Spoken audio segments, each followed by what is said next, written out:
অষ্টম শ্রেণীর প্রিয় শিক্ষার্থী, আজকে তোমাদের ইংরেজি বই ইউনিট 2 লেসন 4। দেখো কি বলছে। এই লেসনটা আছে তোমাদের বইয়ের 17 থেকে 18 পৃষ্ঠায়। কিছু শব্দের অর্থ প্রথমে দেখি। দেখো কি লিখছে। হেলদি স্বাস্থ্যকর, হোম মেড ঘরে তৈরি। তারপর কি ভেজিটেবল শাকসবজি, টেস্টি সুস্বাদু, হেলথ স্বাস্থ্য। তারপরে কি লিখছে দেখো ফ্রুটস ফলমূল ফ্রুটস। তারপর কি আছে বয়েল ফুটানো। তারপর কি দেখছে পিল খোসা ছড়ানো। এইভাবে শব্দের অর্থগুলি দেখো একে একে। বাটি, তারপর আছে মিল্ক দুধ, চিনি, দুধ ও ডিম, পাউডার দিয়ে তৈরি মিষ্টান্ন। পরে আছে কি মেশানো মিক্স।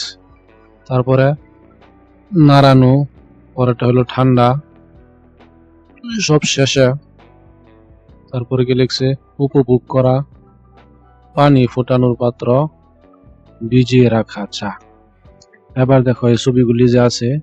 তারপরে বি নাম্বারে তোমাদের দেখো প্রশ্ন আছে, what type of food do you like. এটি হলো প্রশ্ন, এই হলো 1 নম্বরের উত্তর, এই হলো তোমার উচ্চারণ।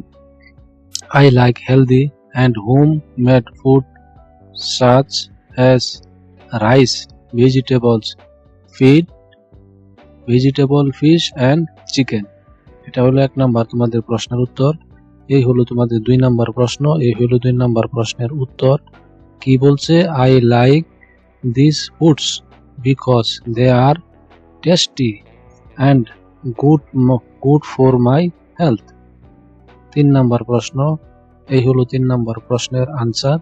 উচ্চারণ হলো I get these foods from my home. My mother cooks them for me. তারপরে দেখো 4 নাম্বার প্রশ্ন,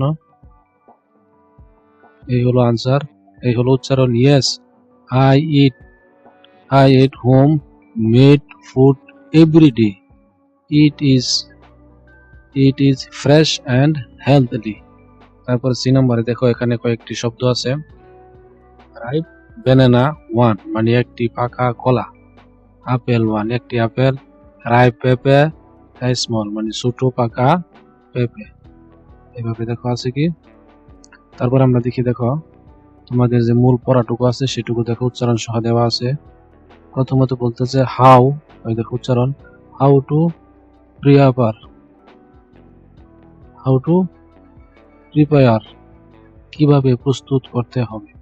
তারপরে দেখো কি লাইন বলছে, first wash the fruits and peel them, প্রথমে ফলগুলো ধুয়ে খোসা ছাড়াও। তারপরের লাইনে বলতেছে দেখো then cut the fruits into small pieces and keep them in a bowl, তারপর ফলগুলো ছোট ছোট টুকরো করে একটি বাটিতে রাখো। উচ্চারণগুলি দেখে নাও। অর্থটা কি বলতেছে 3 নম্বরে, এখন একটি পাত্রে দুধ ফুটাও। 4 নম্বর লাইন, এরপর এতে চিনি মিশিয়ে ভালো করে নাড়াও। 5 নম্বর দেখো কি বলতেছে, একটি ছোট কাপে কাস্টার্ড পাউডার নিয়ে তাতে 4 টেবিল চা চামচ ঠান্ডা দুধ দিয়ে ভালো করে মিশাও। এইভাবে দেখো পুরো গল্পটি এখানে দেওয়া হয়েছে, সুন্দর করে পড়ে নিবে।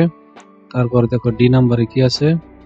ডি নাম্বারে তোমাদের যে ওই দেখো কলাম আছে, ওই কলাম দিয়ে এইভাবে তোমরা উত্তরটা লিখে দিলেই হয়ে যাবে। দেখো কি লিখছে, অর্থ কি, প্রথমে একটি